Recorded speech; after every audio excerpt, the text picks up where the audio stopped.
our chat in a while, and it feels like the perfect time. I want to talk about a project that I did, and I almost failed at it because it got tough, and I wanted to give up.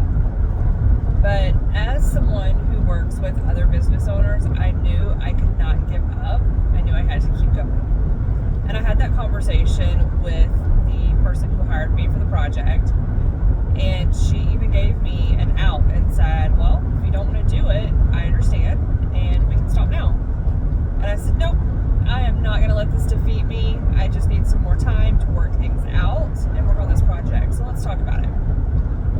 I was in the middle of an on-site project for a client, rebuilding their training program with them. And I was also building a training program off-site for a company. I tried to do them at the same time. I was in the hotel lobby, computer popped up, and I caught myself swapping back and forth between company tabs, client tabs.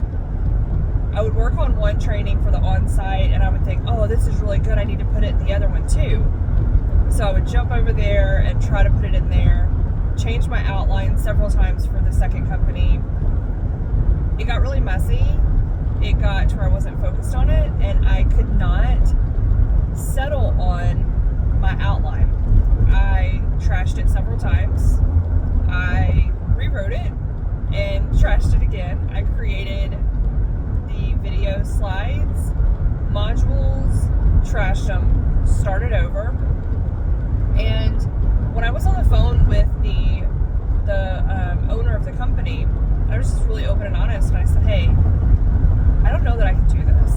And I knew it was a me problem, but I wasn't ready to admit that it was a me problem. I've created tons of trainings for my clients, and it wasn't that it's hard, it just felt hard. It felt heavy, and I was avoiding it. And I was avoiding it because I was on a big project trying to do them at the same time, which never works. You can't task swap back and forth. You've got to give yourself a little break. And I was trying to do them literally at the same time, two totally different types of companies, two different industries. And I finally said, you know what, this isn't going to work. Let me be real with myself. What's missing? What's the problem? And on the conversation, she said, you know, if you don't want to do it, not a problem. And I said, no, this is not going to defeat me. I knew that I had to push through it. But I did tell her I needed a little extra time. And she said, don't you have a team that works with you? And I said, yeah, I do. And she reminded me to lean on them, use them to help me get this done. And I was like, well, I mean, that's what they do. That's what they're here for. But it was a really valid point, because when I took a step back, I realized I had not even yet put the outline in front of them. I had not even yet given them the opportunity to work on the project. Instead, I was trying to do it all myself. So what happened, I did get the project completed. I did lean on my team. I ended up going with an outline very similar to the very first outline that I did. But what changed was I had to finish one project, and I had to give myself a break. I know I need to rest and reset in between projects. So when I'm working on site with a client to rebuild a training or rebuild policies with them that fit the owner's vision for their company, I know that I cannot work on their project and then 2 hours later jump to another project and then jump back. I have to remain focused. And this is where time blocking really comes in helpful for me, because I'm able to schedule that time out as though I am on site with a client. So I'll do a 2-hour time block, I schedule in a break time,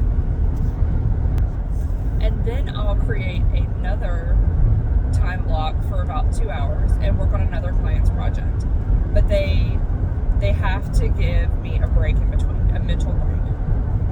Stand up, walk around, walk away from it, rehydrate, and really give my brain time to just settle for a moment before I can swap. So I want to share this because when things get tough, don't give up. And I knew if I gave up, mentally I would always tell myself, you can't do this, you've already forfeited once. You can't do this, you've already forfeited. Even though I had already done so many before, it would have still been a block for me. Since then, I've done several of these trainings, on-site and off-site. I just finished one. In fact, we finished one early. I took it on at the beginning of May, and we finished it 2 weeks early. And that project, I had anticipated it to last about 3.5 weeks. And I ended up sitting down on a Saturday that I opted to work, and I went through and I said, you know what? I'm really feeling good about this project. Let me see if I can go ahead and finish it. And I just carved out that time to sit there intentionally working on that project. And I had so much fun building that one out that it told my brain, this is safe, this is good, you're comfortable doing this. And I look back to that other project and I just think, you know, what if I would have gave up? What if I would have stopped myself? What if I would have allowed